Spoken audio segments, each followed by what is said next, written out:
Greetings, everybody. You know what day it is. It's Friday, December 23rd, and I'm going to talk about records because I told you guys I was talking about them. I actually have a lot more than I thought I did, which, I guess compared to House of Dead Dolls or Bobby the Man, the Wolfie himself, it's nowhere near as many of it, but there were a few. There was one that I completely forgot that I bought. And actually, no, I'll get there. So I'll maybe say a few things if there's some interesting about it. This one's framed. I had it hanging up on my wall, but it's not hanging up on the wall right now. This is Chris Squire's solo album, Fish Out of Water. I bought this 3 years ago at a flea market, and it was before he died. It was $1.50, and it's easily one of the best condition records I've ever bought. The case is a little like beat up a little bit, but like played perfectly. I don't think it skipped once. Oh yeah, Marcus asked about my recording rig or my playback.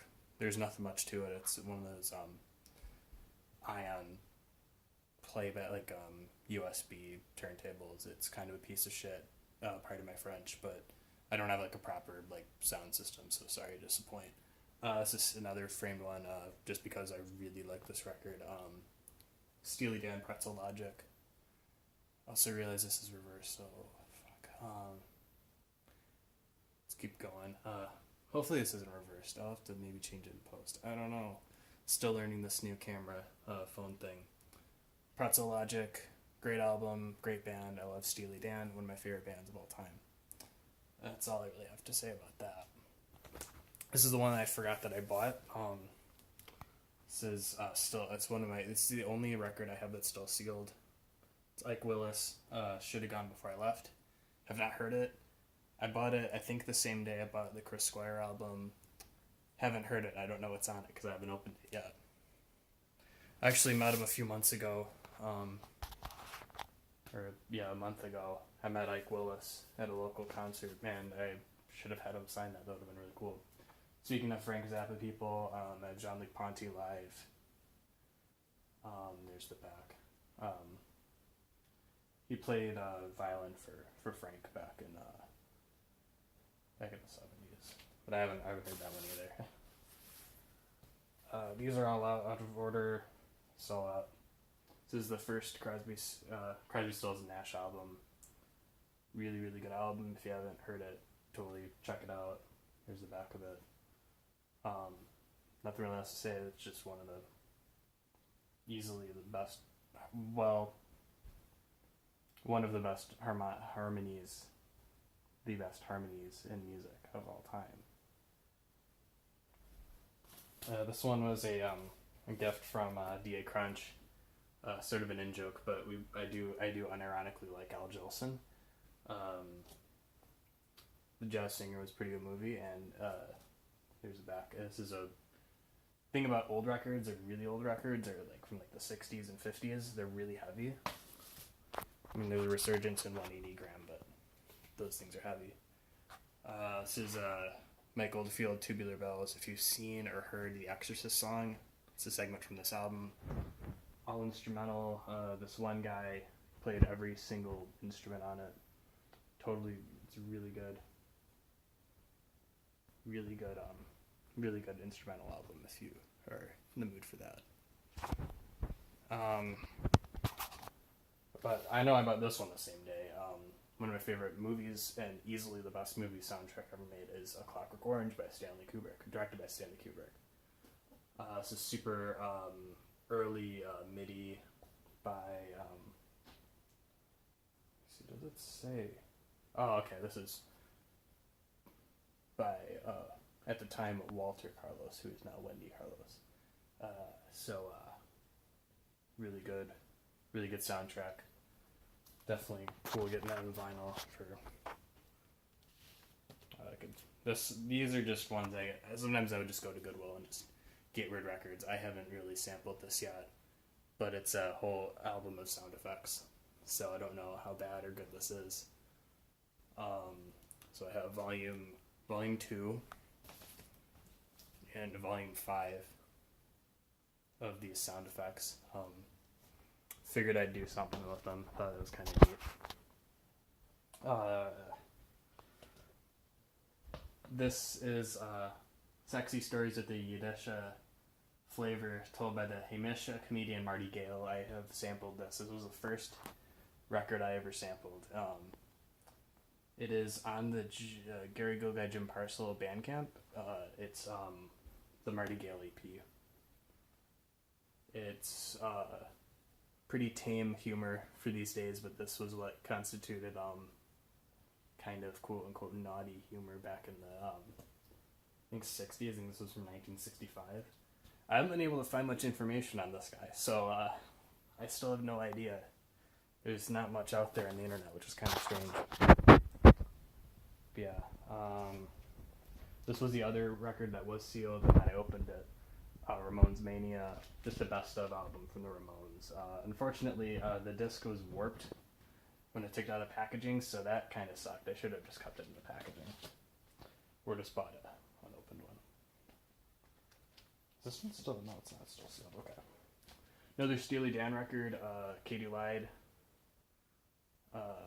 Great album. Great band. That's all I really have to say about it. Great album. Glad to have it on vinyl. Another, this is Crosby, Stills, Nash & Young, Deja Vu. Classic album. Nothing on the back. I believe this one's got some cool pictures on the inside with all of the musicians on it. And then I got this. I bought this one not realizing that there was already I already had a copy of this in the house. It's my dad's, but this is my copy of Asia Alpha. Here's the back. I think this one has Heat of the Moment on it. The Heat. Nope. This one has. I don't know any of these songs. It's Asia. It's Prague supergroup poppy stuff. I mean, it's good. I like Asia, not as much as Yes, but they're a good group. You guys know this. I've had it in the other video. Simply Red, really good album. If you haven't heard Simply Red, they're described as blue-eyed soul because it's mostly white people in the band. But they're good. They were a good group. They're still together, or they're still a band now. But that was, I think, their first album, Picture Book. Song. This is Reactor, Neil Young, Crazy Horse. I haven't heard it, bought it on a whim at one of my local record stores.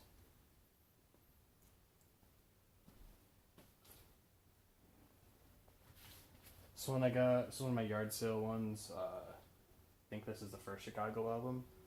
It was like $1 or like 50 cents or something, so I picked it up. I think there is a picture. Yep. Come on. Totally worth it. How 70s is that? Isn't that great? And these are some more yard sale ones. This one's beat to shit, but Beach Boys in concert. Sort of hard to find Beach Boys. Well, I mean, not really hard. I mean, but it's, especially at yard sales, you can't really, generally don't find Beach Boys stuff. This is Beach Boys 69, live in London. I don't know, Dennis. And,